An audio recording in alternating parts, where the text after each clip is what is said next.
Italy का चश्मा लगाकर विदेशी टूल किट के माध्यम से भारत को बदनाम करने वाले, देश की धरती हो या विदेश की धरती हो, भारत के बारे में, भारत की संस्कृति के बारे में, भारत की सभ्यता के बारे में अपशब्द कहने वाले राहुल गांधी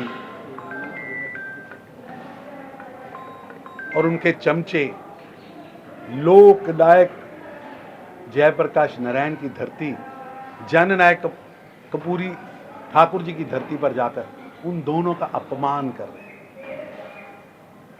भारत रत्न कर्पूरी ठाकुर जी को जनता ने जननायक की उपाधि उनके गरीबों के लिए किए गए कार्यों पर दी थी, गरीबों के प्रति उनकी सोच के कारण दी थी। अब नेहरू गांधी खानदान उसे हथियाने की कोशिश कर रहा है। जनता बार बार गांधी नेहरू परिवार के युवराज व जंगल राज के युवराज दोनों ने ठुकरा चुकी है और ठुकराए हुए हताशा, निराशा और कुंठित मानसिकता नाल काम करने वाले ये जिहड़ी जोड़ी है, इन्हां दा इक्को काम है देश की संस्कृति, देश की सभ्यता, देश की सोच नूं बदनाम करना। ये वो लोग ने जिन्हां ने भारत की वीर सेना का भी अपमान किया और हुण कर्पूरी ठाकुर वर्गे भारत रत्न जिहड़े ने उन्होंने जनता ने जननायक की उपाधि उन्होंने द्वारा किए गए गरीबों से कमां ते दिती सी। राहुल गांधी सहित इंडी गठबंधन के नेता वो जननायक की उपाधि राहुल गांधी को दे रहे। वो राहुल गांधी जिहड़ा इटली का चश्मा ला के विदेशी टूल किट के तहत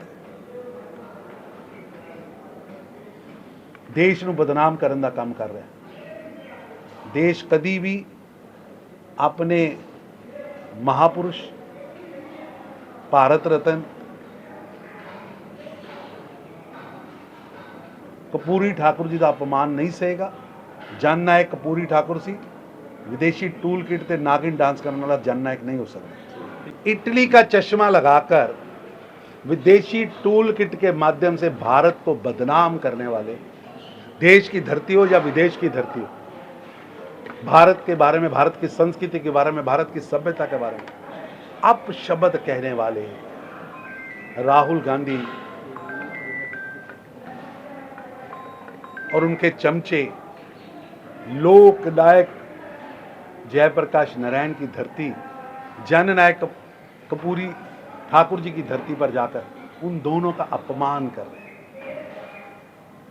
भारत रत्न कर्पूरी ठाकुर जी को जनता ने जननायक की उपाधि उनके गरीबों के लिए किए गए कार्यों पर दी थी, गरीबों के प्रति उनकी सोच के कारण दी थी। अब नेहरू गांधी खानदान उसे हथियाने की कोशिश कर रहा है।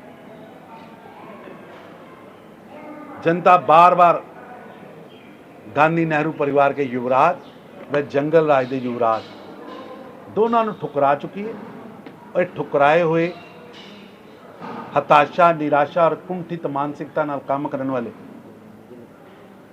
ये जिहड़ी जोड़ी है, इन्हां दा इक्को काम है देश की संस्कृति, देश की सभ्यता, देश की सोच नूं बदनाम करना। ये वो लोग ने जिन्हां ने भारत की वीर सेना का भी अपमान किया और हुण कर्पूरी ठाकुर वर्गे भारत रत्न जिहड़े ने उन्होंने जनता ने जननायक की उपाधि उन्होंने द्वारा किए गए गरीबों से कमां ते दिती सी। राहुल गांधी सहित इंडी गठबंधन के नेता वो जननायक की उपाधि राहुल गांधी को दे रहे।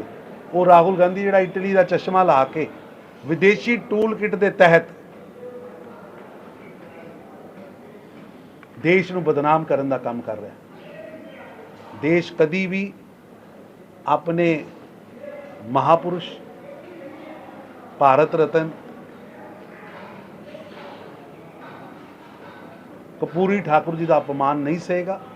जननायक कर्पूरी ठाकुर सी, विदेशी टूल किट ते नागिन डांस करने वाला जननायक नहीं हो सकता।